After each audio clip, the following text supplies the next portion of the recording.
Archaeologists say writings on an ancient tablet confirmed there was a global flood. To new evidence of Noah's Ark.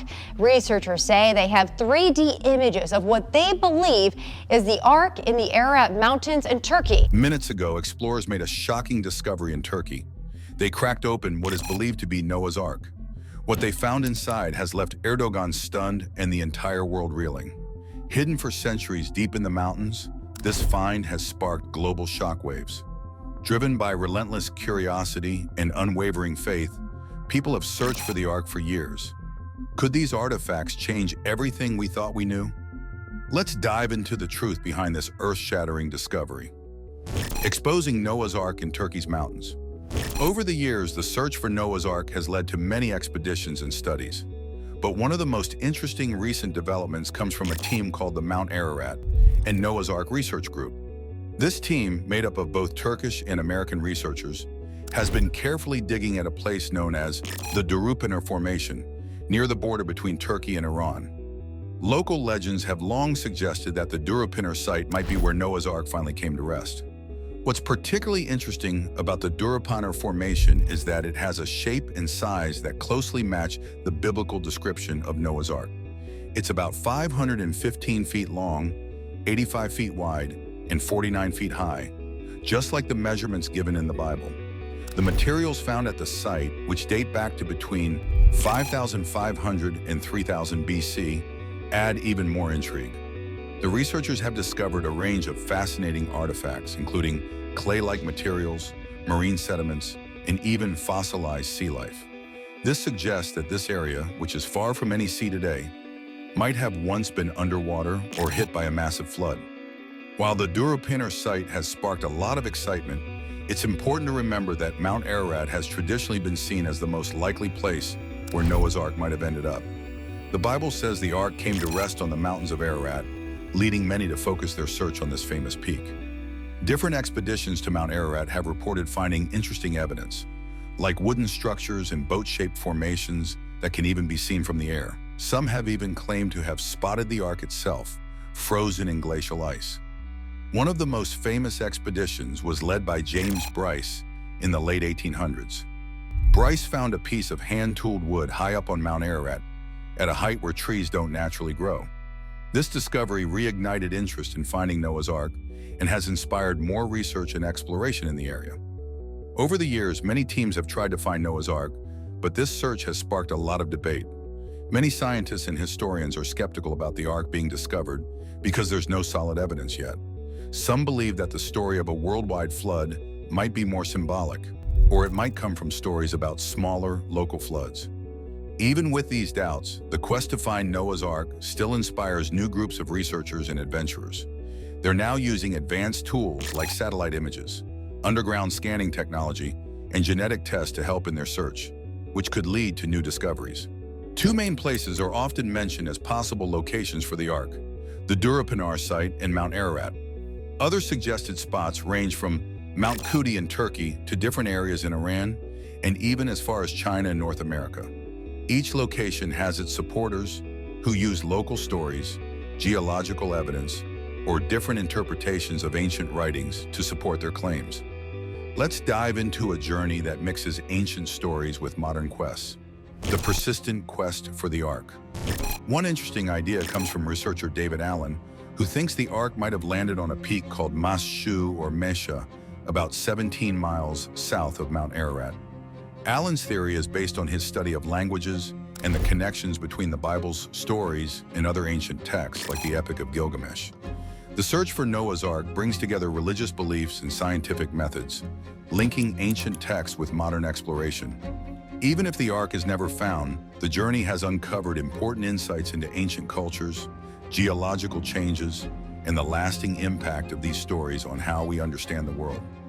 One example is the Ark Encounter in northern Kentucky, a modern replica of Noah's Ark designed to bring the biblical tale to life in a realistic and engaging way. Opened on July 7, 2016, by Ken Ham and the group Answers in Genesis, the park's main attraction is a life-size Ark. This replica is huge, measuring 510 feet long, 85 feet wide, and 51 feet tall, longer than 1.5 football fields. Building it was a big challenge, requiring over 3.3 million board feet of lumber and the skilled work of Amish carpenters.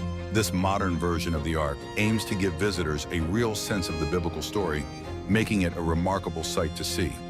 Inside the Ark, visitors walk through 3 levels filled with thoughtfully designed displays. These exhibits cover a wide range of topics, from how Noah and his family lived to detailed explanations of how they cared for the animals during their long journey. One popular exhibit shows lifelike models of animals that are now extinct, but according to the park's story, might have been on the Ark. It also features a zoo with live animals like kangaroos, zebras, and even a zebra-horse mix called a zor. This brings the ancient story to life by connecting it to the diverse wildlife we see today. Since opening, the Ark Encounter has drawn many visitors. In its first year alone, over 1 million people came, exceeding expectations.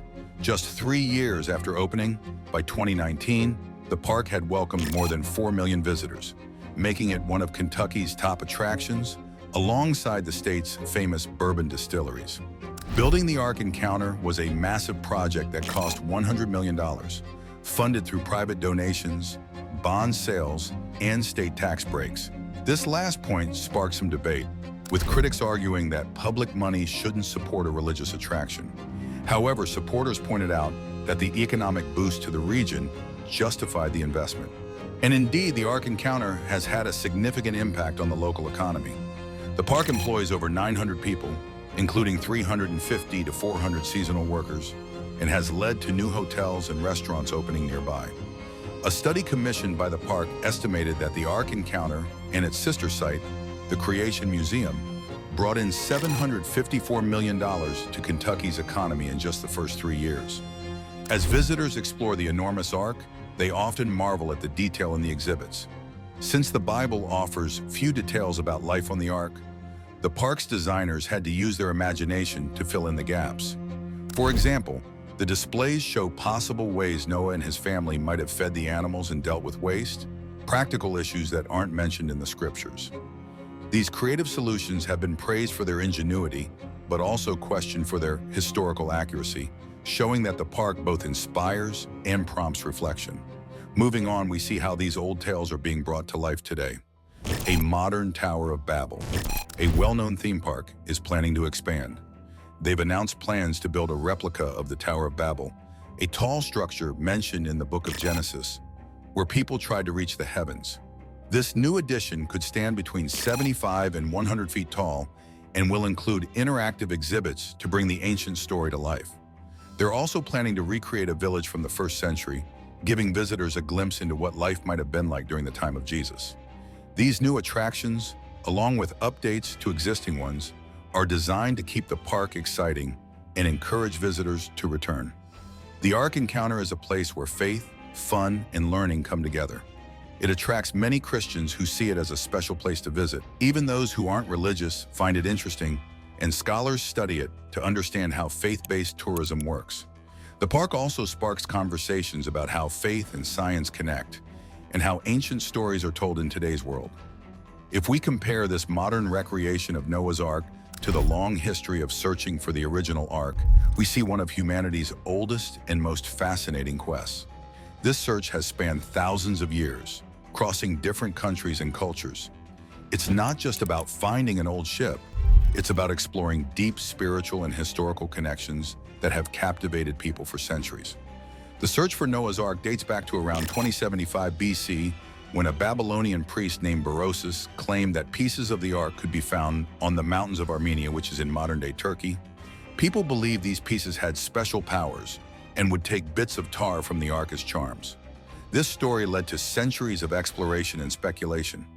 In recent years, the search has gained new energy, with many expeditions taking place in the 20th and 21st centuries. One of the most famous Ark seekers in recent times was Bob Cornuke, a former police officer and FBI trainer who founded an institute dedicated to biblical archaeology.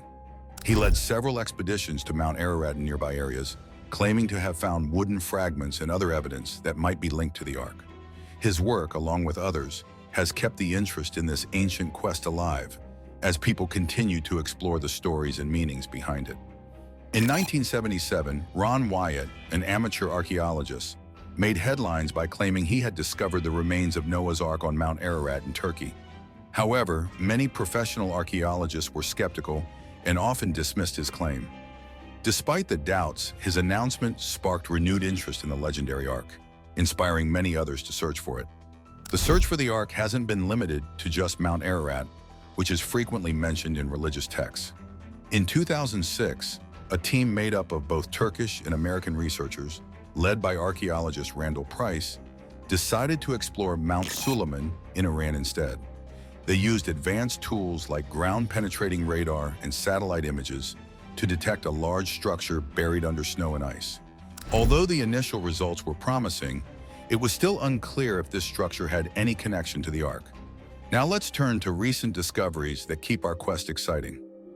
Exposing the mysteries of an ancient Ark. In 2010, another exciting discovery was made when Chinese and Turkish evangelical researchers reported finding wooden structures at about 4,000 meters up on Mount Ararat. They believe these structures, which were said to be over 4,800 years old, might be part of the Ark. However, this claim was also met with skepticism, especially since there wasn't any solid scientific evidence to back it up. But the search for the Ark didn't stop there.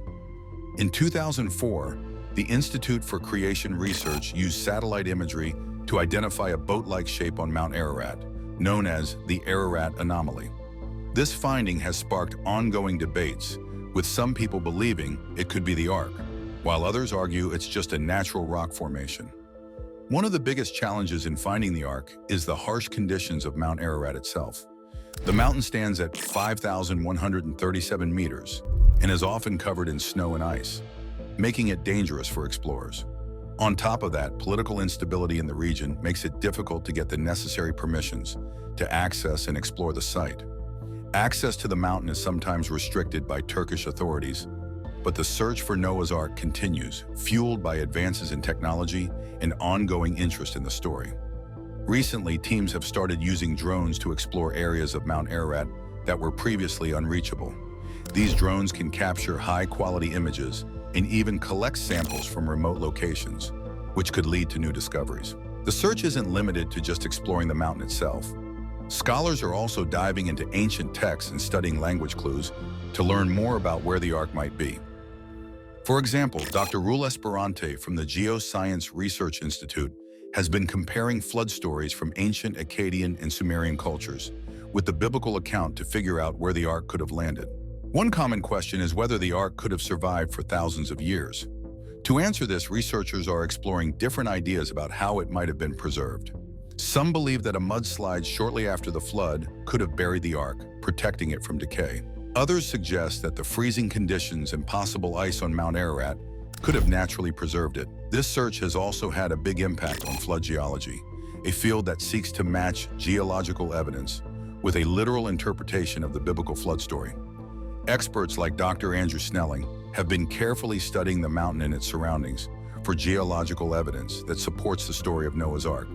But even with all this effort, conclusive evidence of the Ark's existence still hasn't been found. However, the search has uncovered some intriguing findings. In 1955, for instance, Fernand Navarra, a well-known industrialist, once claimed to have found a piece of handcrafted wood on Mount Ararat at an impressive height of 4,300 meters. Initially, this wood was believed to be around 5,000 years old, which matched the time of Noah's flood as described in religious texts. But later studies suggested that the wood might be much younger, raising doubts about whether it was truly from Noah's time or if the circumstances of its discovery were as claimed. With advancements in technology, researchers are now using tools like ground-penetrating radar and 3D imaging to search for Noah's Ark in areas that are either too fragile or difficult to reach using traditional methods. These modern techniques give scientists a new way to explore these challenging locations. As we continue, we examine how these ancient tales challenge today's science and faith. Horrifying hidden truths. While the search continues, it's important to note that many well-respected scientists and archaeologists are skeptical of these claims. They argue that there's no scientific proof of a global flood as described in religious texts, and they find it hard to believe that a wooden structure could survive for thousands of years in the harsh conditions of Mount Ararat. Yet the search for the Ark goes on, fueled by a mix of faith, historical curiosity, and a human urge to discover hidden truths. Whether the Ark is found or not, this quest helps us learn more about ancient cultures, geological events, and how stories influence our desire to explore and understand the world. The story of Noah's Ark has had a deep impact on many religious traditions, shaping beliefs, rituals, and teachings over thousands of years. It's a story of survival, divine judgment, and renewal that resonates not just in Judaism and Christianity, but also in Islam and other religions. In Islamic teachings, Noah, known as Nuh, is mentioned in several parts of the Quran. While the story shares many similarities with the biblical version, Islamic tradition adds unique details, like the Ark circling the Kaaba in Mecca 7 times before coming to rest. This connection shows the deep significance of the Ark story in Islam and its symbolic ties to one of the religion's most sacred places. In Hinduism, there's a story about Avatar Matsya, who warned Manu about a huge flood and told him to build a boat. This story is quite similar to the tale of Noah, which suggests that many cultures might share memories of a big flood. The story of Noah's Ark has had a significant influence on religious buildings. For example, the design of many churches and synagogues includes elements of the Ark. Often the main part of a church, where people gather to worship, is shaped like the bottom of an upside-down ship, symbolizing a safe place in the middle of life's challenges. Over the centuries, the Ark has been a popular theme in religious art. Artists, from those creating ancient mosaics to those painting during the Renaissance, have been inspired by Noah's Ark. A famous example is Michelangelo's depiction of Noah on the Sistine Chapel ceiling, where he vividly illustrates scenes before, during, and after the flood. During the festival of Sukkot, some Jewish groups build a small model of the Ark to celebrate divine protection. This tradition connects the old story to modern religious practices, keeping it relevant in today's faith communities. The story also plays an important role in shaping religious ideas about taking care of the environment. Many religious leaders see the Ark story as a divine message to protect nature. This has inspired faith-based efforts to preserve biodiversity, reflecting Noah's role in saving animal species. However, there's an ongoing debate about how to reconcile this ancient story with modern science, leading to different interpretations among religious groups. Religious language and symbols have also been shaped by the Ark story. For instance, the phrase olive branch, which we often use to symbolize peace, comes from this tale. In the story, a dove brings back an olive leaf to the Ark, showing that the flood had ended. This image has become a universal symbol of peace. In some Christian traditions, Noah's Ark is seen as a symbol of baptism, where the flood waters represent the cleansing of sin, and the Ark symbolizes salvation through faith. This belief has influenced Christian baptism rituals and theology for many years. The influence of the Ark story extends even further. In Armenia, where Mount Ararat is believed to be the resting place of the Ark, it's a tradition to release doves during special events, just like Noah did when he sent a dove to find dry land. The story of Noah's Ark has also inspired many religious pilgrimages, with Mount Ararat being the most famous destination. Other places also claim a connection to the Ark, like the city of Nakhon in Iran, where Noah is said to have first stepped off the Ark and where his supposed tomb attracts pilgrims. Recently, the story has taken on new meaning in discussions about climate change and global disasters. Many religious leaders have drawn parallels between the ancient flood and today's environmental challenges, using the story to encourage modern efforts to protect the Earth. This shows how the Ark story continues to have a powerful impact on how we think about and address the challenges we face today. What are your thoughts on using ancient stories to address modern issues like climate change? Like, comment, and subscribe for more thought-provoking content.